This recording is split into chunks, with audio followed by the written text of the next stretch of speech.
Chisame, Baba Tukis. Dinoti Baba Keni ni boss Buyaka. Azina kungotangira mushisha kuva kudara vachisiva ndirimisha imwe mese ngoma dzatinoridza kana miri kwemakumba uchangovovhunza Kumberi tiriko kwatoda kubudira kumberi handi miri norikavira kumberi chisamero ndaona tabudira kumberi Kumberi tiriko kwatoda kuenda kumberi handi miri norikavira kumberi taiwa ndaona tabudira kumberi andipozorora ndomira ndasvika ndoramba ndichimanya kuti ndisike nekukasika andipocheuke kusure ndikarasika ona zvatsukira kunge zvaiswa karinga nzira yakatotsvairwa yakatochena kwandoinda kune chiedza ngori machena sitatagadzira zilevhoramende mwandaona vazoramwa nekuti ndakatotsamwa Kumberi tiriko kwandoda kubudira kumberi handimire ndorikavira kumberi chisamero ndaona tabudira kumberi Kumberi tiriko kwandoda kuenda kumberi handimire ndorikavira kumberi taiwa ndaona tabudira kumberi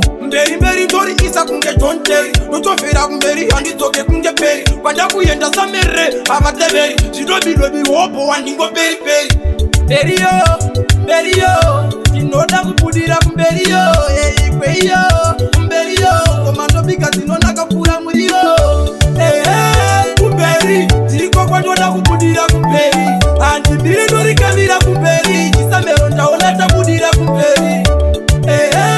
Kumberi tiriko kwandoda kuenda kumberi handimire ndorikavira kumberi taiwa ndaona tabudira kumberi andipozorora ndomira ndasvika ndoramba ndichimanya kuti ndisike nekukasika andipocheuke kusure ndikarasika ona zvatsukira kunge zvaiswa karinga nzira yakatotsvairwa yakatochena kwandoinda kune chiedza ngori machena sitatagadzira zilevhoramende mwandaona vazoramwa nekuti ndakatotsamwa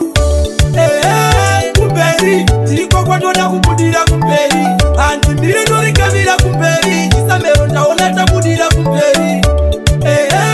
Kumberi tiriko kwandoda kuenda kumberi handimire ndorikavira kumberi taiwa ndaona tabudira kumberi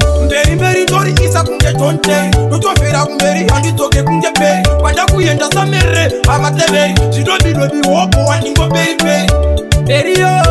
Beriyo inoda kubudira kumberiyo